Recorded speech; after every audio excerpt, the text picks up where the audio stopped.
A marca da metade do caminho foi alcançada. Mas ainda Estou esperando. muito mais tempo. Minha Delta Run.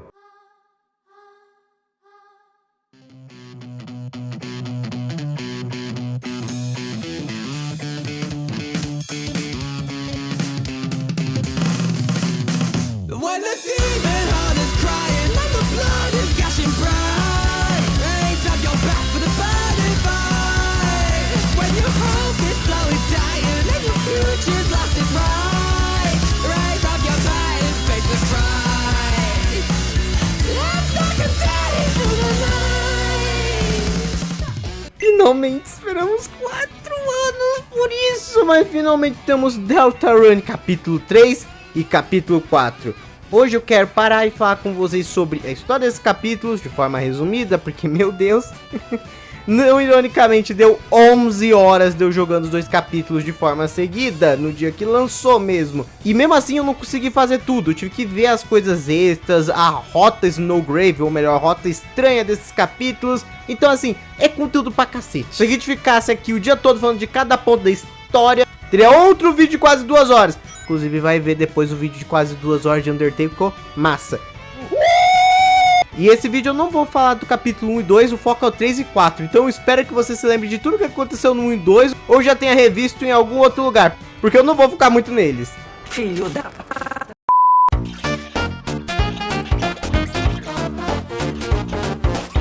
O último capítulo tinha se encerrado com o quê? Chris simplesmente abrindo uma fonte das trevas no meio da sala de estar dele com a Suzy e a Toriel dormindo, criando um novo mundo sombrio. Dessa vez, um mundo sombrio um pouco estranho do que eles estão habituados. Até a Suzy estranha, que é um mundo sombrio que surgiu do nada. Mas era uma aventura para eles participar. É muito legal ver como a Suzy mudou nessa quantidade de capítulo. No capítulo 1, ela era uma desgraçada que queria ficar no lado dos vilões. Mas pelo Lancer ela começou a ter um certo amadurecimento, porque ela se via como uma espécie de irmãzona mais velha e tentou ajudar ele. No 2, ela basicamente faz amizade com Rousey e com Chris definitivamente, já que no primeiro capítulo eles não ficam tão próximos, mas aqui eles estão bem próximos, tem uma amizade bem legal. E no capítulo 3 ela já tá amigona, é meio arrojada do jeito dela, mas ela já tá muito mais feliz. Tanto que quando ela encontra o Rousey, eles aproveitam a aventura, ela fala sobre o festival que vai rolar daqui uns dias, que ela quer levar a Noelle, quer levar o Chris e quer levar o Rousey também. E o Berdly ela quer mandar pra que pariu. Isso me irrita! Mas o Rousey simplesmente vai fugindo da conversa por um tempinho, até que ele decide falar a verdade. Ele é um Darkner, ele é um ser das trevas que nasceu de uma dessas fontes, príncipe mais especificamente, por isso que ele é especial de certa forma, ou é o que a gente sabe até então, mas aqui ele dá novas informações pra gente. Imagina um quarto, quanto mais escuro fica, mais os objetos ficam estranhos, você não tem certeza do que tá vendo, talvez uma imagem que você estava projetando anteriormente fique distorcida e você começa a imaginar coisas. Agora imagina ficar mais escuro que a própria escuridão. Isso é o Dark World, esse é um mundo distorcido da própria realidade da luz. É uma versão que só existe porque a luz existe antes. E até tem uma referência aqui ao Amalgamate lá de Undertale, conectando os dois. E pelo que tudo indica, o quarto aqui é da Suzy. Então, mostra como as coisas mais sombrias e perturbadoras podem surgir, dependendo do sentimento ou dos objetos que estão naquele local, quando forem abertos uma fonte sombria. Então, o Rousey fala que se tirarem ele dali, ele só volta a ser um objeto. Ele fala que o Lancer é uma carta, a rainha é um notebook, e antes dele terminar, a Suzy acaba interrompendo ele. Então a gente não descobriu qual objeto é o Rousey. A Suzy fala que não importa como se sente, ele não pode se manifestar no mundo da luz, ele continua sendo amigo dela. Não importa o que aconteça, o Rousey fica se inferiorizando o tempo todo, falando que não é pra se importar com ele, não é pra se chamar ele de amigo, ou acreditar que ele exista, porque no final das contas ele não se considera algo real. Mas a Suzy sabe que ele é um amigo de verdade dela e do Chris. Quanto drama, quanta comédia, todo o público está em lágrimas. Caralho! Hoje, pessoal, teremos um novo programa, pois agora está na hora... Coming straight from your house. Coming straight from your house. Mummy. He's the one. Mummy. The king of. He's groovy and never gloomy. You can't get this from an egg. The sensation of your screen. The show that makes you scream. It with it, folks.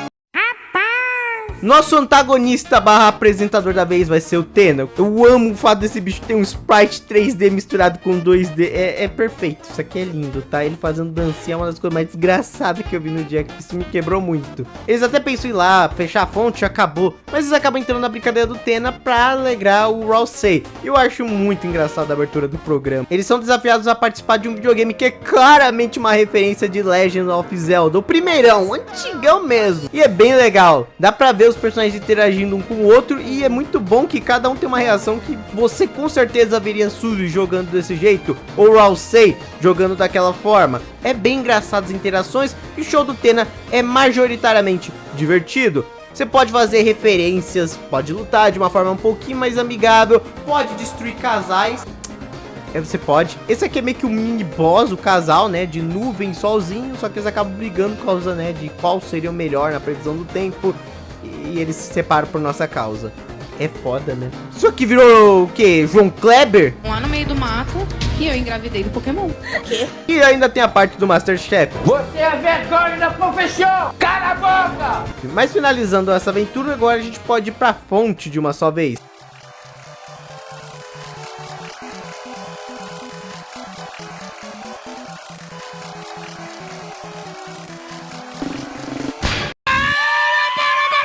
Peraí, vocês vão embora? Mas tem o round 2. Vocês vão ficar, eu vou ficar triste. Tá bom, a gente fica. Então vamos para o round 2. Ai, fiquei todo molhadinho agora. Dependendo da pontuação que você pegou, você pode usar esse tempo e dinheiro para investir e se preparar para o segundo round. Como eu falei, o Ranking Z te dá uma sala bem estranha com os easter eggs claramente ligando a cena do Rousey falando sobre o Dark World. Tem outros easter eggs aqui no meio, mas não vou focar muito neles. E se você tirar o Rank S em todos os turnos, que são 3 no total, entrar na sala, vai ter um NPC estranho te esperando na sala do Rank S e vamos pra você não entrar, tentando te pedir como se você soubesse de alguma coisa, e lá você pode jogar o console. E o console te dá acesso a um minigame bem estranho. Um minigame onde você pode matar o Rousey e a Suzy, inclusive matar outros monstros para subir seu level. Bem na vibe rota genocida do Undertale mesmo. E a cada round você vai aumentando até enfrentar uma criatura estranha. Não sabemos o que ela é, mas ela conversa diretamente com o Chris, falando que sabe muito bem porque ele está aqui, está estranhando um pouco, mas sabe a verdade sobre você e por qual caminho você quer seguir. E é por isso que te desafia para uma boss fight, acaba sendo derrotado, e caso você o derrote, o seu prêmio será o Manto das Sombras, algo para você poder aguentar os golpes daquilo. Já já vocês vão saber o que é aquilo. Lembrando, esse seria o equivalente à rota estranha. Isso aqui é totalmente opcional, não é algo obrigatório a ser feito. Principalmente porque o Chris fica bem desconfortável quando você mata os monstros, principalmente a Suzy e o Rousey. Ele até olha feio pra tela como se não quisesse fazer aquilo, mas você está obrigando ele a fazer algo que ele não quer. A cada capítulo que passa, o Chris demonstra mais da personalidade dele e de quem ele é. Eu digo isso porque mesmo tendo essa cara aí de personagem Mad Soul Freire que tem duas expressões, parece que ele tem realmente empatia pela Suzy Noelle e também por Rousey. Então dá pra ver que cada capítulo o Toby Fox tá usando pra desenvolver mais o Chris, que é uma coisa bem diferente do que rolava com a Frisk. Oh my god! Bem, agora seguindo pro jogo padrão, vocês notam que o Tena tá planejando alguma coisa estranha, porque ele parece realmente estar querendo distrair os Lightners o máximo possível. Mas vocês relevam isso e simplesmente decidem que vão continuar no jogo. Você tem o Lancer agora, e o Lancer vai te ajudar daqui em diante. O segundo round é de novo o joguinho de Zelda, só que agora você tem que procurar 3 fotos especiais, bem na vibe de procurar a Triforce. E depois de pegar a Triforce e encontrar um inimigo um pouquinho mais forte, você pode reunir o casal maravilha que você separou antes e... O que esse desgraçado tá fazendo aqui? Basicamente ele diz que agora está namorando com a pessoa que terminou primeiro, depende de qual personagem você escolheu, dos 2 casais maravilha aí, mas ele fala que não quer deixar o outro sozinho, então ele vai fazer um trisal. Isso, agora sim. Filha da puta! Eu não tô zoando, isso está no jogo. Toby Fox, o que você fumou nesse dia? Ok. E obviamente tem mais um minigame novo, que é bem legal, que é justamente você tocando banda. É um Guitar Hero Friday Night Funkin' foda que você toca. É muito da hora essa música. E ela tem duas versões, por sinal. A versão do Rousey e do Chris. A do Rousey é toda positiva e bonitinha, enquanto do Chris é a coisa mais Ed sinistra do mundo. Foi o que eu coloquei no início do vídeo. E agora sim, podemos selar a fonte.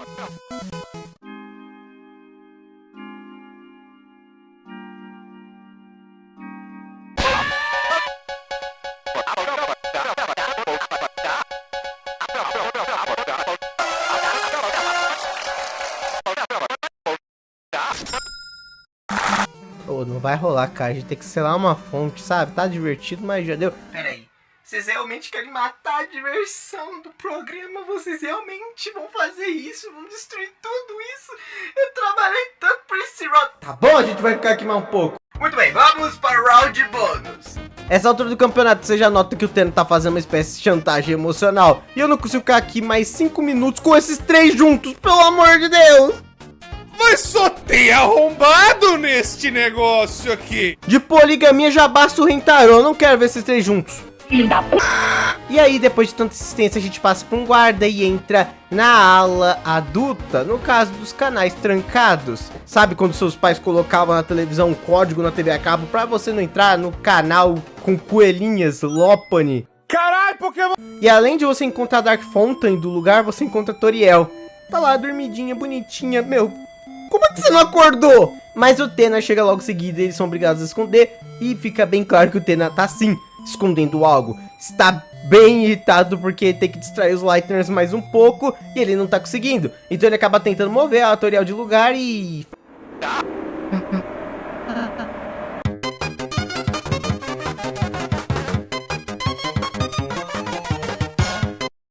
Agora iniciaremos o round bônus. A gente não vai jogar mais merda nenhuma. Eu disse que iremos começar o round bônus. Ou dá pra gente parar com essa merda?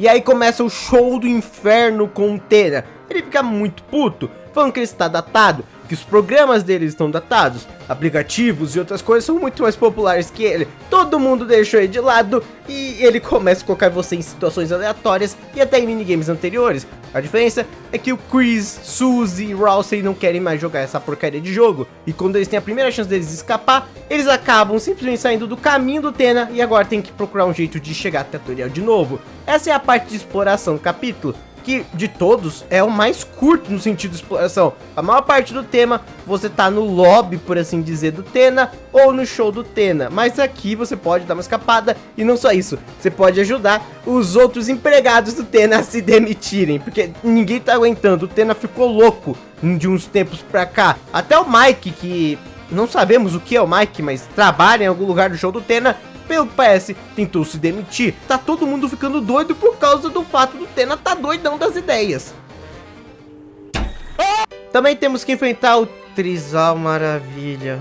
Nossa, eu nunca quis tanto que o amor morresse. O Lancer vai acabar ajudando a gente lenciando e não pergunte a lógica, ele só está lenciando com a gente. E assim, conseguimos nos livrar desse desgraçado. E aí, volta-se só o Casal Maravilha. Ufa. Acabamos com esse casal. Nossa, esse trisal aqui é uma das piores coisas que eu já vi. Você é um completo imprestável? Bem é como dizem, pro beta nunca sobra nada. E chegando no Tena, ele faz aquele monólogo de vilão, porque agora todo mundo abandonou ele. Mas não parece tanto assim um monólogo de vilão quando você para pensar. Ele só acaba sendo sincero. Ele se sente abandonado, jogado pra trás e ninguém dá nenhum tipo de atenção pra ele, sendo que ele foi feito pra entreter. Antes, toda hora tinha alguém assistindo ele. Nos feriados mesmo, você conseguia ver tanto a família Dreamworld quanto a família Holiday, a família da Noelle, assistindo ele. Mas com o tempo foi diminuindo.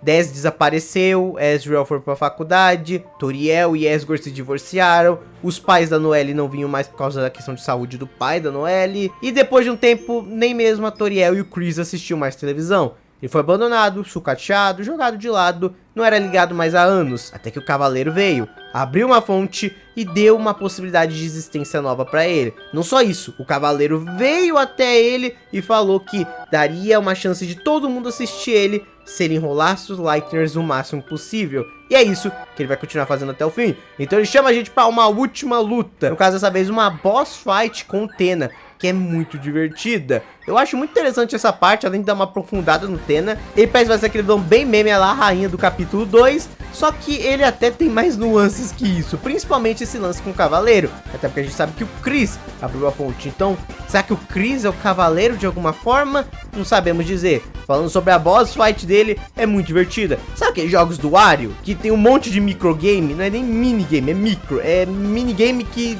dura 7 segundos e vai trocando para outro muito rápido. Aquilo ali parece o precursor do Brain Rot, mas aquilo ali é bem divertido. A luta do Tena parece muito isso. São os inúmeros minigames que fizemos ao decorrer desse capítulo, misturados, sendo usados simultaneamente. É muito divertido. Claro que tem um pouquinho da boss fight padrão de Deltarune e Undertale, mas você vai ter que se acostumar com todos os outros gameplays anteriores, senão você vai levar dano por bobeira. Moisés, não consegue, né? E subindo no máximo a sua pontuação, o Tena admite que perdeu.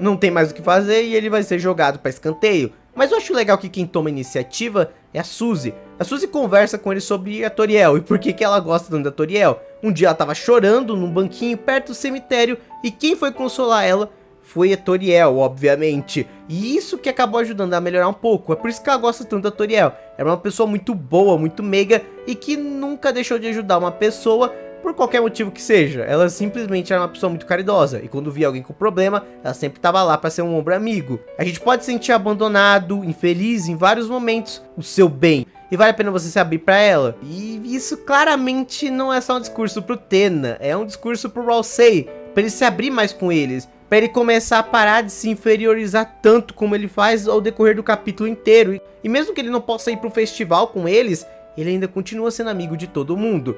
O Tena acaba aceitando isso, ele começa a aceitar o próprio destino, mas a Suzy diz que também vai ajudar ele a encontrar uma nova casa, alguém que vai adorar assistir ele. E ele fica muito feliz e decide que acabou o programa, e como o programa acabou, tá na hora do prêmio dos vencedores. Uma Toriel novinha em folha!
Mas que merda é? O quê?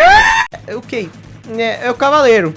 É o Cavaleiro, é isso, Cavaleiro no capítulo 3. Eu joguei essa bodega sem spoiler, então minha reação de primeira não dá nem pra explicar. Foi absurdo ver o Cavaleiro, que a gente tá citando desde o capítulo 1, aparecer já no capítulo 3. Eu esperava ele talvez no final do 4, mas no final do 3 nem ferrando. Principalmente nesse contexto. Ele derrota o Tena e você tem uma boss fight com ele. E sabe o boss secreto?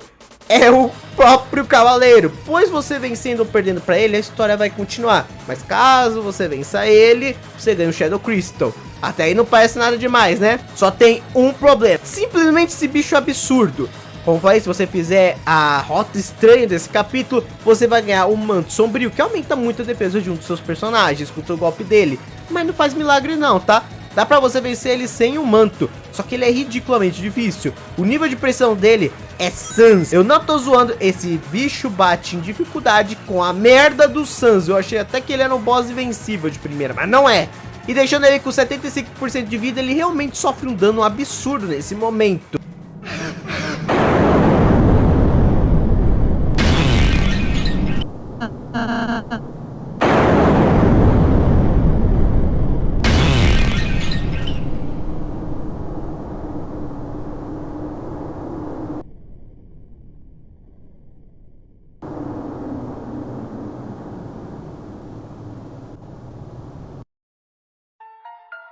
Como vocês podem ver, nem o Halsey deu pro cheiro, só que o Chris ele não bate. O Chris ele só faz se ajoelhar e fingir que está machucado.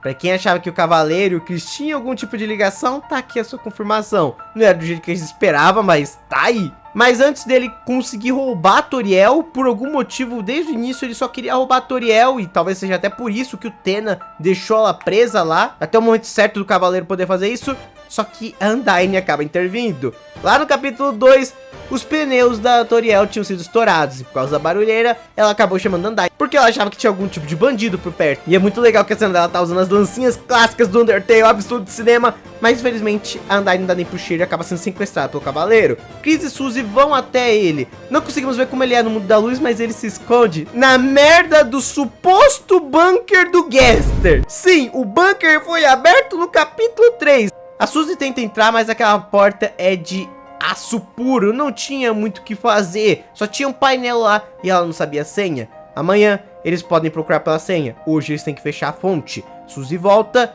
enquanto isso o Chris olha para aquele lugar inteirinho e fala que aquele painel tem alguns símbolos além dos números. O símbolo de um pinheiro, o símbolo de um distintivo de policial e o símbolo de uma Deltarune. E aí no momento que ele fala isso, a senha é discada e a porta se abre.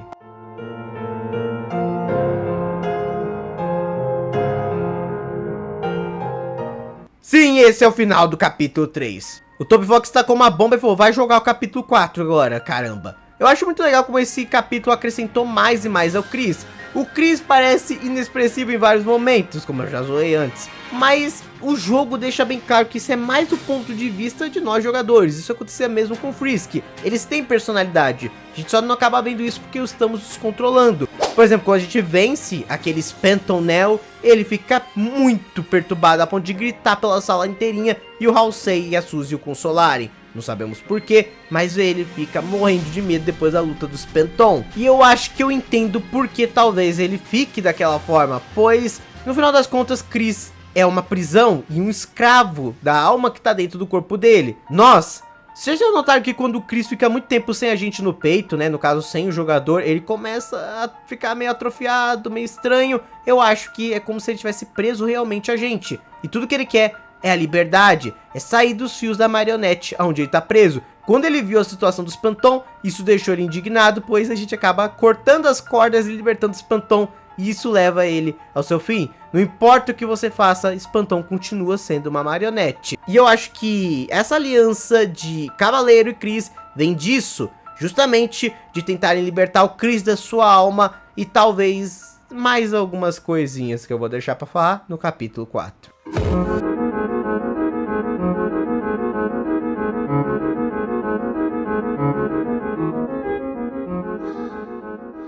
O capítulo 4, diferente de todos os outros, ele possui mais de uma rota e também mais de um final pela primeira vez. Então temos bastante coisa a conversar. E ele também é particularmente meu capítulo favorito. O capítulo 3 é muito divertido, mas ele fica naquela de minigame, brincadeira, com os puzzles. Uma coisa que eu gosto de RPG é exploração como um todo, um mapa um pouquinho mais abrangente. E o capítulo 4 é isso, é um mapa enorme e eu acredito que seja o maior capítulo até então de Deltarune. O capítulo vai se iniciar com você e a Suzy fechando a fonte lá do mundo do Tena, e agora você vai com a Toriel pra igreja. A Suzy tá toda feliz quando panqueca com a Toriel, só que agora tá na hora do culto. Então a Toriel coloca umas roupinhas de igreja do Azriel, ela fica sentindo meio mal porque é roupa bem engomadinha e tá na hora de ir pra lá. Mas antes você pode fazer algumas coisas. Consertar um pouco o Tena, que tá meio bagaço depois do ataque que aconteceu do Cavaleiro no capítulo anterior. Você pode visitar o Dark World, ver como os personagens estão, como por exemplo a própria rainha e até mesmo o Mike, ou esse Mike, ou esse Mike. Quem é Mike? Ai, gente! E também você pode ir lá no quarto do Halsey, que é a parte mais interessante na minha opinião, pois o Halsey faz bolo, se diverte com vocês, faz um monte de coisa, mas o quarto dele é vazio. E não tem a ver com ele ser um Darkner não, porque todos os outros têm quartos bem carismáticos que representam suas personalidades. E o Halsey não. O Halsey se inferioriza, falando que ele não quer criar conexões, que ele não é importante, que eles não deviam se importar tanto com ele. Aquilo que ele tinha falado no início do capítulo 3, que ele não era real, que ele não importava no final das contas. A Suzy fica em choque com isso e a primeira coisa que ela fala é que eles têm que comprar mais móveis pro Rousey. Então ela pega uma lata de lixo e também o Chris pode acabar dando uma pelúcia de Rousey pro Rousey. Isso é bem legal, pois se você analisar o quarto que a gente viu antes, que seria o quarto da Suzy, ela não vive nas melhores condições, ou pelo menos não é tratada nas melhores condições. Então quando ela vê algo semelhante com ela, a primeira coisa que ela faz é ter empatia e tentar trazer um pouco de felicidade pro Rousey, mesmo que seja do jeito meio arrojado dela. A cena em si é muito bonitinha e o Rousey tá precisando de um pouquinho de carinho nessa hora. Ele tem alguma coisa a esconder e esse capítulo foca nisso, sobre o quanto ele está se sentindo mal e o quanto ele tá escondendo algum segredo. Outra coisa que você pode fazer é conversar com o Tena aqui e depois disso levar para sua nova casa, que é no Metaton. Eu deixei ele lá no Metaton, por exemplo, porque simplesmente eu acho que combina, né, o Tena com o Metaton. O Metaton nesse universo é tímido, então talvez ele assistindo um pouquinho de televisão, vai que agora ele começa a ficar mais parecido com aquela versão do Undertale. E aí depois disso vamos para a igreja, onde eles cantam e louvam a Deltarune e o anjo que, de acordo com eles, também salvaria o mundo, mas também é citado uma certa profecia, que uma pessoa que trabalhava aí na igreja também conhecia sobre essa profecia, mas nunca é aprofundado muito sobre isso. Uma coisa legal da igreja é que tem várias interações muito boas entre o Chris e a Suzy, eu adoro esses dois juntos, e não são coisas que nós jogadores estão fazendo, é realmente coisa do Chris. De novo, mostrando que ele tem empatia e ele gosta dessas pessoas. E o plano agora, depois que a gente falar com a Alphys, é ir atrás da Noelle, pois as únicas pessoas que sabem sobre o bunker, de acordo com a Alphys, é a Undyne, que tá fora de questão, e a outra é a própria prefeita, a mãe da Noelle. Então já sabe, né? Vamos ir atrás da filha pra poder bisbilhotar a casa dela, né? Já que a mãe dela tá lá. Outra coisa que vale citar é que o pai dela ainda tá muito mal. Ele foi pra igreja pra ver a filha cantando e etc. Ele é um cara bem legal, mas ele não tá bem. Ele tá pior do que no capítulo 2, pra você ter uma ideia. Então, eu não acho que esse cara vai durar até o capítulo 7, não. Todo mundo na cidade está sentindo falta da Undyne, mas logo logo vamos atrás dela. Primeiro vamos fazer lição, entre muitas aspas, na casa da Noelle. E é que tá as duas rotas que eu falei. A rota mais normal, mais de boa, que eu não vou chamar de pacifista, porque não é exatamente. E uma rota que é a Snowgrave / rota estranha, que de novo eu não vou chamar de genocida, porque nenhum desses termos se encaixam com Deltarune até então. Vamos ter que acabar o jogo para saber como chamar mais ou menos essas rotas. Nem sabemos em si se a rota Snowgrave é uma rota genocida, que no final vai dar tudo errado. Tem gente que acredita que até mesmo um final melhor, um final mais bonzinho, seria com Snowgrave, o que seria uma puta surpresa. Mas ainda não temos informação. Eu ainda acredito mais que o final mais de boa de Deltarune tá ligado mais aos Shadow Crystals. Mas isso é na minha opinião, pelo menos, ok? A Suzy vai distrair a Noelle, enquanto o Chris vai procurar as pistas sobre um código do bunker. E é muito legal ficar rolando o romancezinho lá da Noelle com a Suzy, é bem bonitinho. Você vai seguir o meu programa de 3 passos. Número 1, faça a garota sorrir. Número 2, diga que ela tem um sorriso bonito. Número 3, diga que ela tem que sair com você à noite. Na mesma noite? Porque dá menos tempo dela pensar que você é feio. Porque você é feio. Enquanto isso a gente só se ferra.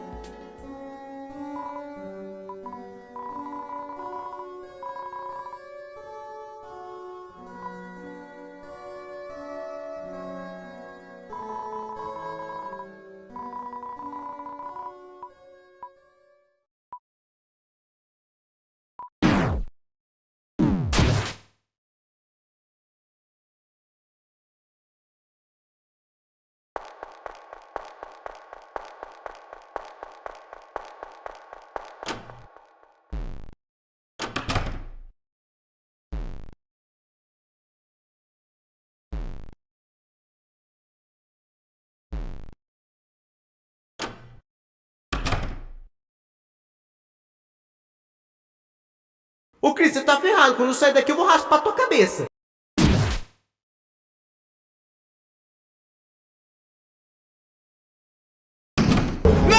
Escapando da caixa, você pode começar a se mover pela ventilação inteira e encontrar vários eventos, como por exemplo o Chris conversando com o suposto cavaleiro. É bem estranho porque o Chris não parece estar muito bem, ele enche a cara e volta a dormir, não de bebida alcoólica, né, é só xarope, mas ele enche a cara de qualquer forma, e se ele pegar você, ele vai te descer a porrada e vai te prender de novo, então vira praticamente um RPG Maker das antigas. Essa parte dá um pouco de medo. E o cavaleiro, o suposto cavaleiro, fala que vai estar aí pra te ajudar em 1 minuto. Mas se você deveria impedir a Suzy de ir pro quarto da 10, a irmã desaparecida da Noelle, e chegar perto do violão, pois lá estava o código do bunker. diz que é precisamente a sua alma e nem a Suzy podem descobrir o código, pois semana que vem eles vão sacrificar a policial. Então sim, a vida da Undyne está em risco e é por isso que o cavaleiro sequestrou ela primeiro. Antes o plano inicial era a Toriel, mas quando viu Undyne lá, tentou ir no alvo mais complicado primeiro. E como a gente viu, lá na marca do bunker tinha o símbolo de um pinheiro, de uma Deltarune e de um distintivo. Eu acredito que a Deltarune é a Toriel, Undyne é o distintivo e o pinheiro, se eu fosse chutar, não é a Noelle, e sim o pai da Noelle, porque a família Holiday tem essa referência a Natal, pinheiro e etc. Mas eu acho que vai ser ele, porque tudo indica que o cavaleiro é alguém da família da Noelle, e a gente já vai falar já disso.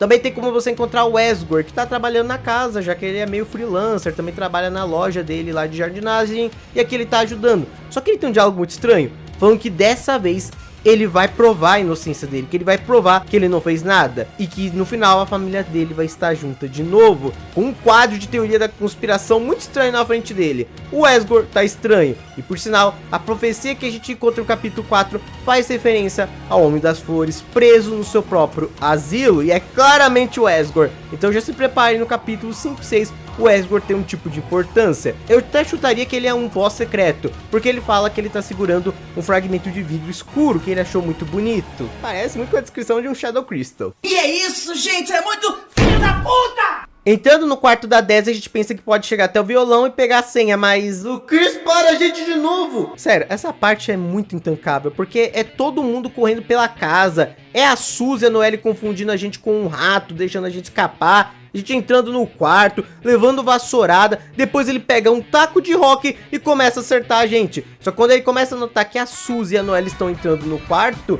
ele se esconde junto com o coração. Então vira praticamente uma briga, uma putaria pra ver quem chega naquele violão maldito primeiro. E o foda é que a Suzy até acaba achando o Chris com o coração na mão, mas não liga e só pega o violão pra continuar conversando com a Noelle, falando pra ele continuar procurando pista.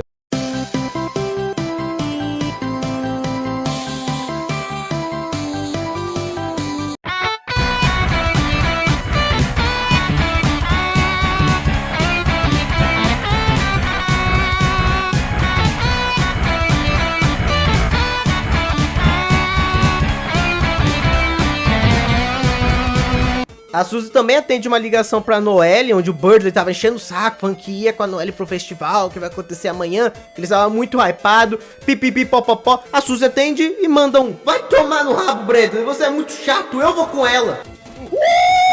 Nossa, eu nunca adorei tanto a Suzy, meu. Esse pato desgraçado tem que ir a merda mesmo, eu não discordo não. Só que quando ela começa a tocar o violão todo errado pra Noelle, bem quem chega na hora é o Esgor, sendo o maior empatafoda de todos, e logo em seguida a mãe da Noelle.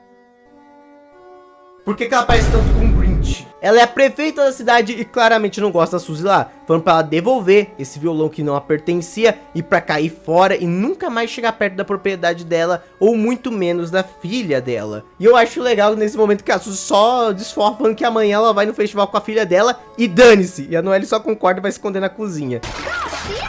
Casos de família. Só que o mais estranho é que o Chris, depois de tanto encher a porrada na gente, mais especificamente a mãe da Noelle fala pro Chris que ele é sempre bem-vindo nessa casa, com destaque no você em vermelho. Parece muito que ela está falando realmente do Chris, e que nós jogadores não somos bem-vindos aqui. Então sim, se eu fosse colocar minhas apostas, eu acho que a mãe da Noelle é aquela ligação estranha que a gente viu no telefone. Ela que quer sacrificar Undyne e estava esperando a oportunidade certa para gerar um ritual. Qual é esse ritual? Eu não sei. Por que que o Chris ajudaria ela nisso? Pô, é literalmente um ritual que pode talvez matar a mãe dele? Não dá pra saber. Mas é uma coisa que ele tá fazendo por conta própria. Não é o jogador que está obrigando ele a fazer isso. E nessa rota, mesmo ele tentando parar a gente, não parece que ele nos odeia. Ele só não quer que a gente atrapalhe o plano dele, seja qual for. E eu vi muita gente falando que o cavaleiro é a mãe da Noelle, por causa da aparência, né? Os chifres são muito parecidos. Mas outro personagem que a gente vê no flashback que tem chifres bem parecidos com a da própria mãe é a Dez.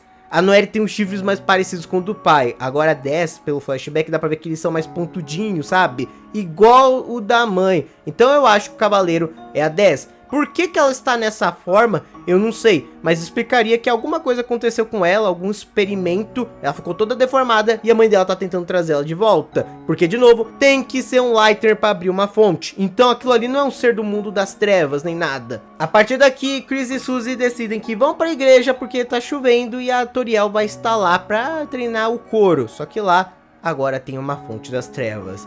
Antes da gente entrar nesse Dark World, tenho que falar o que acontece caso você faça Snowgrave. O Birdie tá em coma. Eu sei que era pra ser muito triste, mas eu não tô nem um pouco triste. E aqui parece que as coisas se invertem. Suzy vai procurar por pistas, pois na outra rota ela ficou com a Noelle. Ela até chega a ver que tem um código no violão de acordo com ela, mas ela não vê a senha exatamente. Aqui é o contrário. Suzy vai atrás das pistas e ela acaba encontrando o violão e fala que ele só tem parte do código, que eles vão ter que procurar as outras duas partes em algum lugar, porque parece ser uma senha de 9 dígitos. E o que estava acontecendo nesse tempo todo? Bem, parece que Chris estava com a Noelle. Lembrando que nas rotas Snowgrave, além de forçar a Noelle a congelar todo mundo, a gente fala que nós somos mais que amigos com ela. No caso, a gente força o Chris a dizer isso. Então existe uma certa interação romântica lá, que faz a Noelle até ficar meio curada. Eles são amigos de infância. Parece que por uma rota a Noelle vai se interessar mais pela Suzy e em outra pelo Chris. Só que na outra de forma meio forçada, pois né, não é o Chris fazendo algo do tipo, somos nós usando o corpo do Chris. E aqui acontece a mesma coisa. Ele vai tentar se livrar de você também, igual na rota padrão, mas você vai forçar. Tem várias formas de abortar a rota Snowgrave se você bobear, mas se você fizer tudo certinho da forma mais escrota possível,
sim, cena bem pesada e ela gerou bastante polêmica, pois muitos associaram a cena da Rosa com abuso sexual. Não quero entrar muito a fundo nas analogias, mas já vou deixar bem claro, não rolou isso. Não é isso que está acontecendo. A rosa e os espinhos podem ser representados de formas diferentes em várias culturas. O anel de espinho é claramente um elo, uma ligação, uma aliança de compromisso. Nesse caso, algo muito mais perturbador. Espinhos geralmente estão associados à dor, uma prisão que dói, que acaba com você. E a perda das pétalas é a perca da inocência. Dá pra ver isso claramente no caso da Noelle. Agora ela tá ligada a gente. E ela não parece muito boa das ideias agora. Vocês vão ver já já que isso só piora. Mas também existe essa questão de desaflorar em relação à perda da virgindade das mulheres em alguns países. Até esse termo é usado muitas vezes aqui no Brasil. Então muita gente também associou a um abuso sexual. Mas não foi isso que rolou. Isso gerou uma leve polêmica. Mas depois ele trocou a animação, se eu não me engano. Não sei se foi por causa das polêmicas ou porque a animação estava completa. A gente não sabe o real motivo da troca da animação, mas ela mudou. Eu até prefiro mais um pouquinho a segunda animação, que eu achei ela mais maneira, por assim dizer. Eu tenho medo. Depois disso, o Chris fica puto e desce a porrada no coração dele com todas as forças, que é a alma, que é o jogador. Ele tá puto com a gente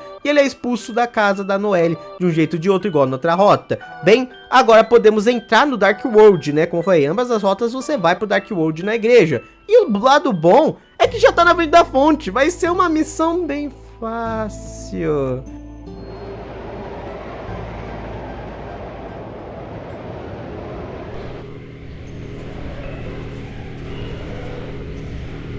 Vocês já sabem onde isso vai dar, né?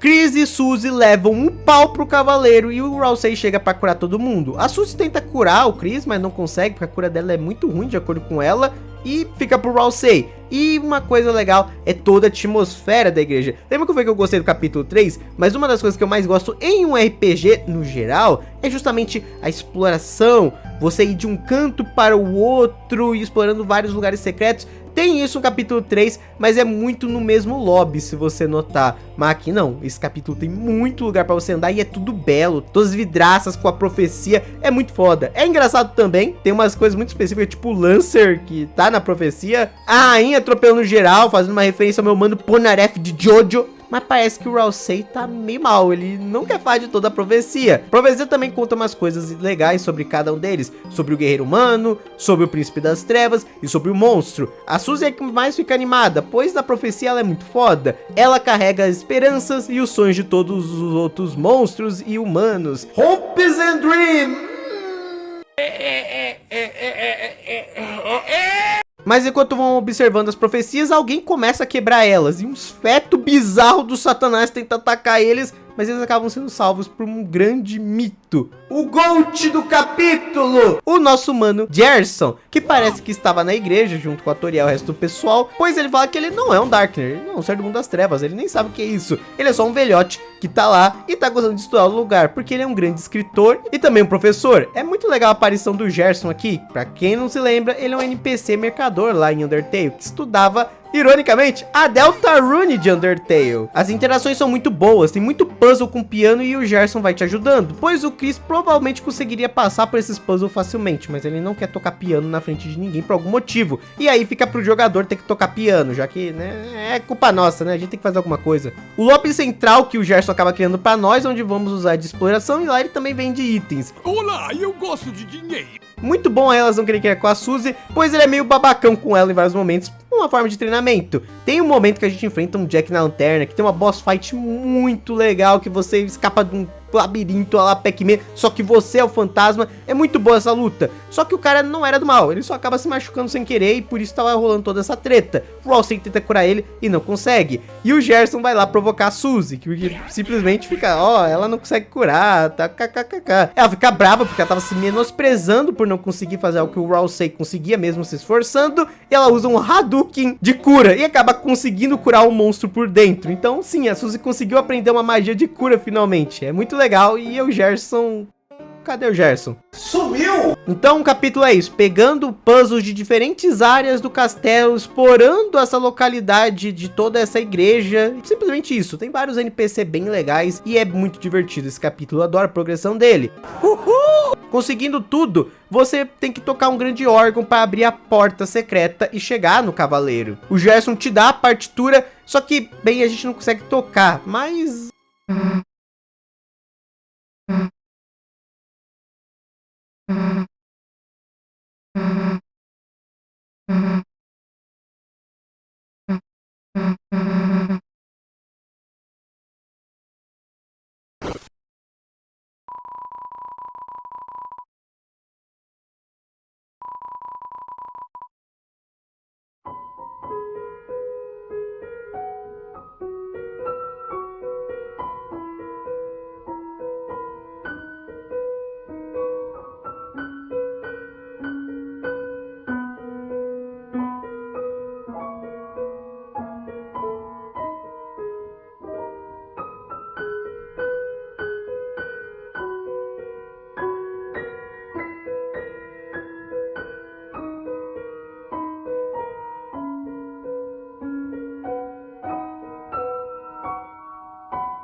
parece que o Chris, de verdade, não só se abriu pra gente, mas se abriu pela primeira vez com a Suzy. Ele não tirou a alma do corpo, ele mesmo foi lá e tocou piano e passou pelo puzzle. Eu achei muito legal isso. O Chris tá ganhando mais personalidade e identidade a cada capítulo. Ele não é igual o Frisk, que tinha uma coisa ou outra de personalidade, mas no geral era um receptáculo vazio pra gente controlar 100%. Aqui não, ele nos limita muito em vários momentos, mas parece que agora ele tá começando a se abrir mais com os amigos dele e até talvez com a gente.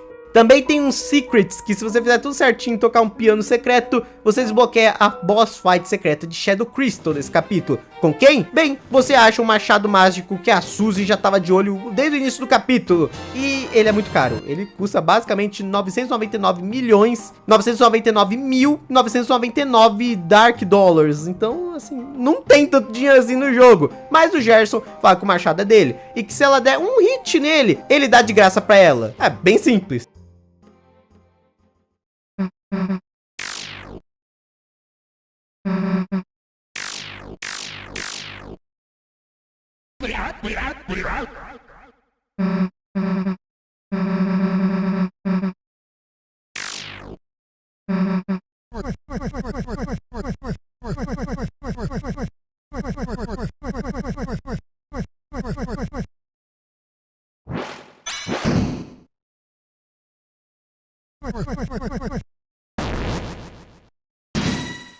Sim, o Gerson é uma fodendo tartaruga épica, que é uma grande referência ao Undertale. Pois em Undertale o Gerson tinha treinado a Undyne e o Asgore, e ele era chamado no passado de o Grande Martelo da Justiça. E aqui ele também usa o martelo, e o nome da trilha sonora dele é Hammer of Justice. Então sim, o cara é o Martelo da Justiça até nesse universo. Muito foda. O Gerson é muito bom nessa boss fight, que é toda no estilo da Undyne Imortal. Isso é muito foda, a referência em si é muito legal. E ele vai falando um pouquinho com a Suzy sobre como a esperança dela pode escrever uma história. Eu acho muito legal que os boss de Deltarune, esses aí, os secretos, por assim dizer, os do Shadow Crystal, cada um mostra a liberdade de uma forma. O Devil preso se sentia livre, porque ele sabia de tudo e sabia como se divertir de verdade, porque ele já tinha toda a noção que ele tá num jogo e ele ficou biluto até das ideias. Os Penton, pra ele, a liberdade era se tornar o Big Shot, mas depois que ele perdeu tudo que ele tinha, ele ficou doidão, e mesmo ele tentando se libertar o máximo possível, no final ele não passou de uma marionete. Então ele buscava liberdade para conseguir reconhecimento,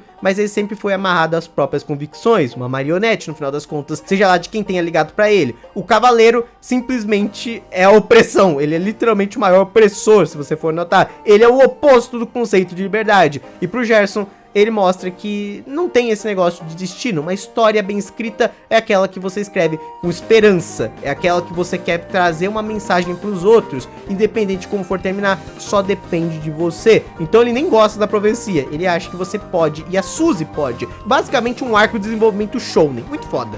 E a Suzy finalmente consegue derrotar ele no final das contas. Eu acho muito legal esse momento. Ele dá um Shadow Crystal pra Suzy, que ele fala, cara, achei essa coisa bobinha, pode ficar, talvez seja importante. Mas ele claramente sabe de mais coisa, só que ele não é doidão igual os outros bosses. E eu acho muito legal que ele diz pra Suzy concentrar nisso, que ela é uma caneta que pode simplesmente escrever a história do jeito que ela quiser, contanto que ela acredite nela, nos seus sonhos e esperanças, igual tá lá na profecia, a esperança dela que vai mudar as coisas. E quando a Suzy pergunta pra ele qual personagem ela seria, ele diz que ela seria o dragão. Em vários momentos, na verdade, ele faz menção a um dragão quando vai falando dos capítulos de Deltarune. Ele dá até spoiler do capítulo 5, mas eu nem sei o que dizer pra vocês sobre isso. Mas ele chama ela de dragão, e muitas vezes de dragão domado, como se ela fosse uma criatura que se tornou boa, né, que tá domada agora, ela ajuda eles, mas ele não chama ela de heroína. Isso só adiciona muito mais aquele ponto de a Suzy não é a heroína da profecia. Isso dá muita força pra essa teoria, principalmente que quando você pega aquele negócio do Chris ter chegado atrasado, era pra ele fazer dupla com a Noelle, não com a Suzy, era pra Noelle ter caído no Dark World. A Noelle tem um lobby de batalha diferente de qualquer outro personagem fora o trio principal, e principalmente as descrições deles na profecia, pois o Chris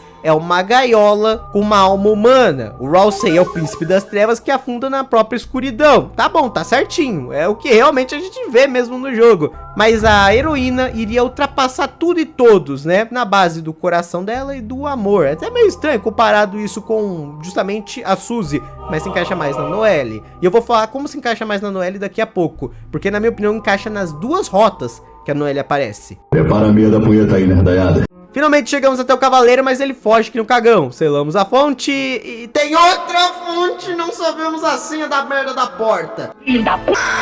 Começa a busca agora pela senha, mas no final não dá em nada. A única coisa que acabo encontrando é um memorial do Gerson. E caso você não tenha notado, já tinha um túmulo do Gerson no cemitério, então sim, o nosso querido Gerson já morreu há muito tempo. O que existe lá no Dark World são as memórias, convicções, tudo que representava o Gerson. Ele também escreveu um romance do Martelo da Justiça, um guerreiro que ele criou, um ser fictício mesmo. E aí meio que aquele Gerson é aquilo do Dark World. Por isso que ele também é o Martelo da Justiça lá. É o que representa ele, mas ele em si já morreu há muito tempo. O que acaba quebrando um pouco a Suzy, porque realmente ele era um Darkner, né? No final das contas, eles não conseguiram salvar de verdade ele. E ela começou a ter um grande afeto. Mas eles acabam tendo uma ideia. Abrir outra fonte, perguntar pro velho a senha, selar a fonte de novo e entrar na terceira fonte. Sim, é muita fonte de uma só vez. Só que precisavam de algo pontudo.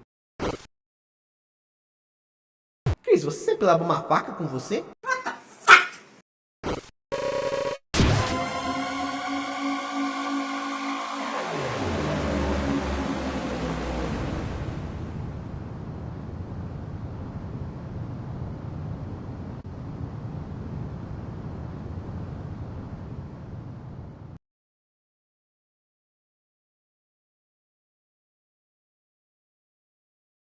E aí a Suzy começa a ir atrás do fake Gerson, só que não dá em nada, é o fake, é uma outra criatura que parecia muito com ele, mas o Gerson em si talvez não tenha se manifestado nesse mundo, porque foi criado pela Suzy, né? Nenhum Dark World é igual ao outro, de acordo com Rousey. E mesmo sendo feito na igreja, aqui mostrava outras partes da profecia, justamente o lance do Chris ser uma gaiola, do Rousey cair nas trevas, e uma coisa muito importante, fala sobre uma heroína, né, que é a heroína. A heroína é muito importante nessa história, a heroína monstro. De novo, com o coração dela, ela ia recuperar o amor, ela ia alcançar o amor, etc. Tem muito amor e tem muito coração no meio.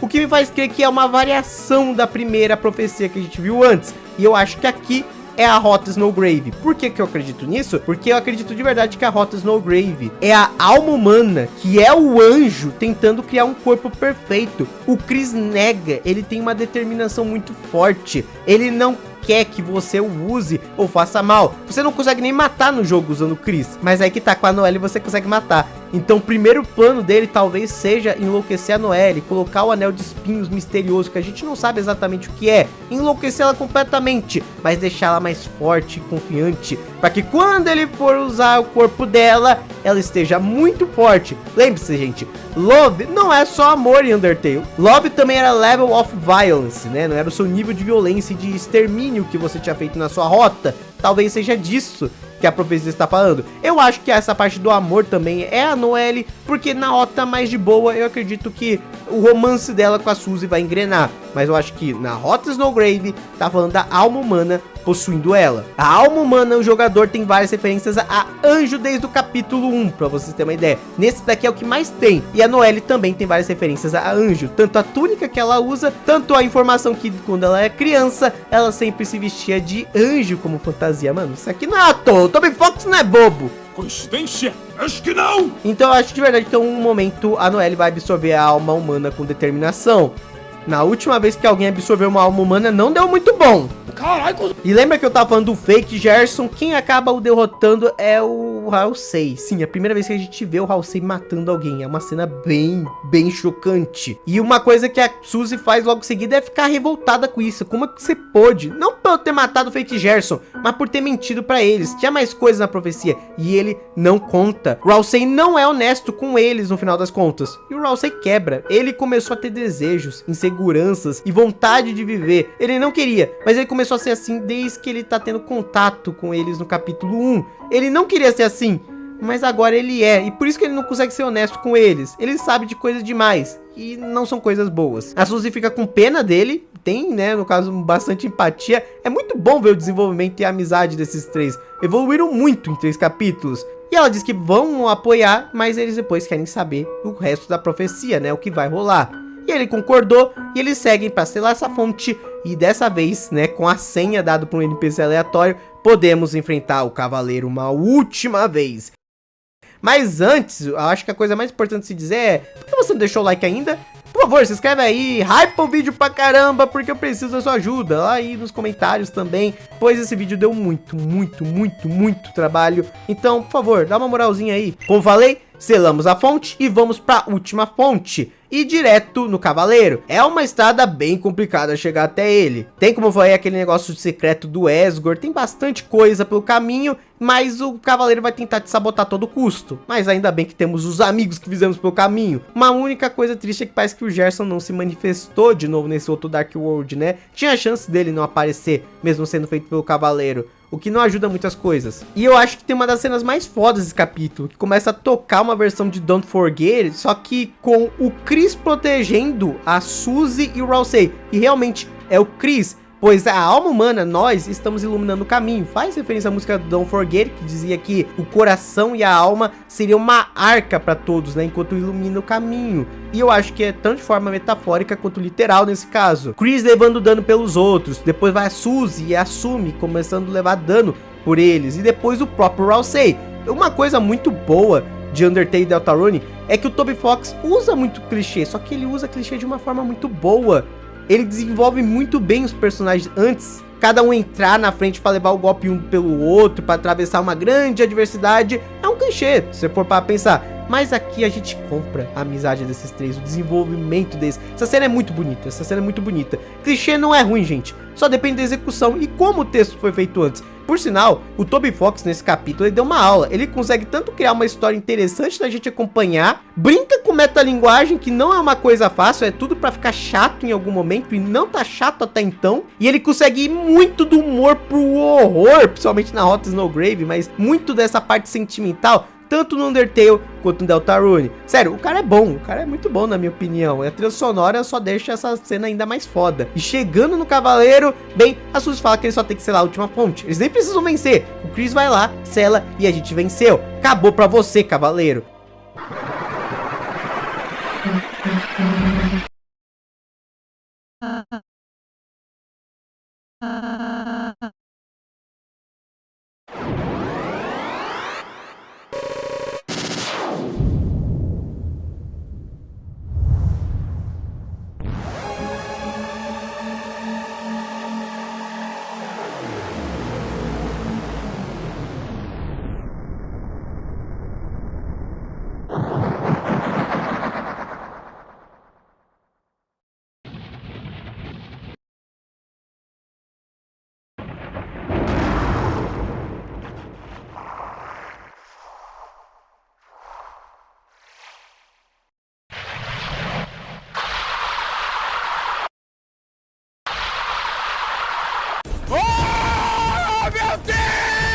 Sim, referência à tela do Tito, um titã saindo do chão. Foi muita informação de uma vez, puta merda! E aí só sobra uma coisa a fazer: enfrentar os fetos malditos do titã e também o próprio titã.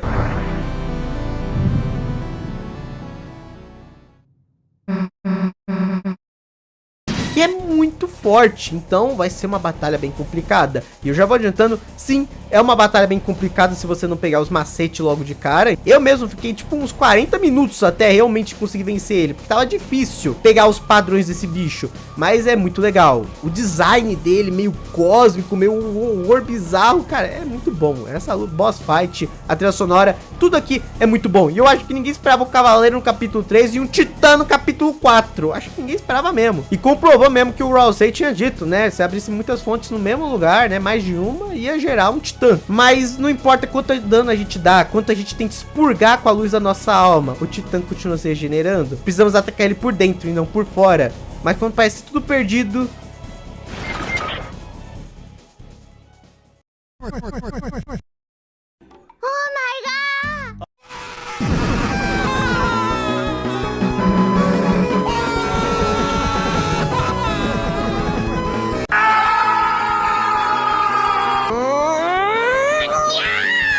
Eu falei que a tartaruga era o Gold, eu falei! Junto com a Suzy, eles quebram a defesa dessa desgraça. Suzy e o Chris entram dentro do Titã e simplesmente fecham a fonte dele de dentro pra fora, salvando todo mundo. Pô, é o Gerson, é simplesmente o Gold, o personagem mais foda, é um mito entre os mitos. Eu te amo, Gerson.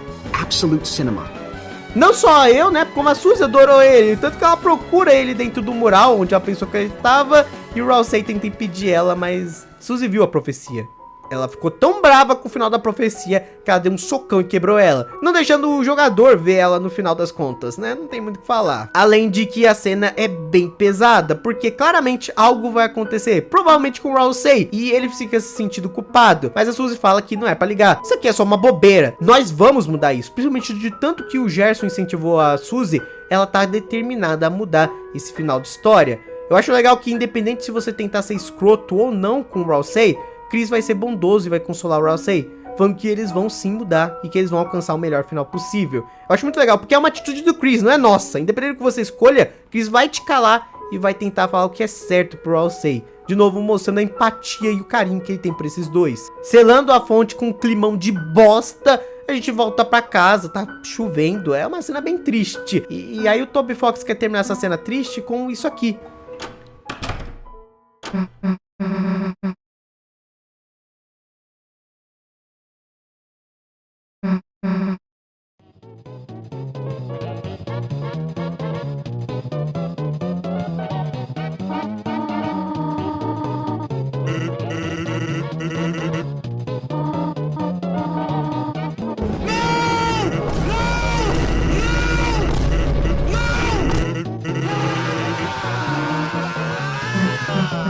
O Sans realmente estava amigando com a mãe do Chris, né? O desgraçado realmente tá macetando a Toriel. Já tinha gente com teoria disso desde o Undertale. E lá é um dos poucos tipos de Undertale que eu vejo lógica. Porque realmente parece a Toriel saindo com um cara novo e o Asgore com ciúme no finalzinho da Rota Pacifista. Mas aqui, cara, depois da vergonha que o Asgore passou no início desse capítulo levando um fora da Toriel, e ela falando que já tava em outra, não é mais um chip fanfic, é canon! Como? Eu não sei. Toriel bêbada saindo com Sans, esse esqueleto safado, filha da mãe. A primeira coisa que esse desgraçado faz em Deltarune de verdade, algo importante, é macetar a mãe do Chris. Mas voltando pra parte que importa, a Suzy acaba indo embora. Só que o Chris acaba escutando a Suzy do lado de fora. E quando ele vai ver, ela decide que amanhã no festival ela vai invadir o bunker. Ela vai usar essa oportunidade pra entrar no bunker e salvar a Undyne. E também mudar esse final de merda. Ela tá bem determinada. Parece que o Chris vai tentar ajudar ela ou impedir ela. Não dá pra saber. Mas bem na hora que o Chris decide fazer algo, ele simplesmente é parado pela ligação no telefone do cavaleiro. Não se esqueça, Chris. Não esqueça da sua promessa. E aí tem toda aquela mensagem do suposto W.D. Gaster que eu mostrei pra vocês no início do vídeo. Mas caso você esteja se perguntando o que acontece na Snowgrave Road, simplesmente o Chris tá em depressão. Ele viu tudo o que aconteceu, ele tá triste, ele não quer sair da cama. Pior ainda saber que o Sans tá macetando a mãe dele. Ele tá muito triste. Só que ele acaba recebendo uma ligação da mãe da Noelle. E ela fala que a Noelle está doida pra ver ele amanhã no festival. E ele começa a se afundar mais ainda na escuridão e na tristeza, mais que o Cura-Pica. Vale citar que temos aquele diálogo misterioso que eu mostrei no início do vídeo, que muita gente liga ao Gaster, pois é da pessoa que está tramando esse experimento, que ele nos chama de Deltarune. Nós somos a Deltarune, no caso o coração. E isso de novo dá mais força para o que eu falei, do coraçãozinho, a alma humana se tornar o anjo. Até porque em Undertale a referência ao anjo estava tanto no Azrael, né, fisicamente falando, quanto no Frisk. O Gerson mesmo lá em Undertale dizia que não sabia o significado exatamente da Deltarune, que talvez significaria um anjo da morte, ou talvez um anjo da salvação, referências à rota genocida e também pacifista. E eu acho que de certa forma isso também vai se aplicar a Deltarune, só que eu acho que não importa o que aconteça, não importa a rota talvez, o jogador deve ser selado. Para libertar Chris, para libertar todo esse mundo, o anjo tem que ser selado no fim do mundo. Nós, jogadores, não podemos mais intervir, o que seria bem curioso, é um final até que bem interessante. Talvez exista alguma forma de mudar isso? Talvez, mas eu não acredito muito nisso não. Só que uma coisa eu acredito, o jogador, nós mesmos, né, que estamos jogando esse jogo, vamos tentar validar o máximo possível as nossas ações, porque jogos são sobre o jogador tomando a decisão, jogando, e isso está sendo tirado de nós, de certa forma. Por isso mesmo que eu acho que as rotas de Deltarune envolvem isso, a gente validar de alguma forma as nossas ações, seja para ajudar os personagens principais, ou seja para matar matar eles, como na Rota Snowgrave. Como eu falei, eu acredito que a Noelle seja usada para criar um receptáculo perfeito para a alma humana. Um receptáculo suscetível e que mate com muita determinação. Diferente de Chris, que não dá essa liberdade toda. Por isso que eu falei, nós somos a Deltarune. Muitos mistérios, muita coisa para se falar. Sério, valeu a pena esperar os 4 anos? Na minha opinião, valeu. Os próximos capítulos vão sair bem mais rápido e, nossa, muito conteúdo. O gameplay tá muito bom, a história tá muito boa. Antes Deltarune era divertido, agora existe um peso, existe uma problemática, existe um antagonismo, existe um senso de perigo, não só com os personagens em volta da trama, com nós mesmos. Nós podemos ser o problema nessa história toda também. Mas como eu falei, Deltarune, suas escolhas não importam. Você não decide quem é. E você vai deixar dessa forma? Você vai aceitar e continuar? Ou vai tentar escrever seu próprio destino? Como o próprio Gerson falou, você escreve a sua própria história. Mas uma coisa eu sei, independente do que aconteça, é tudo exclusivamente culpa sua.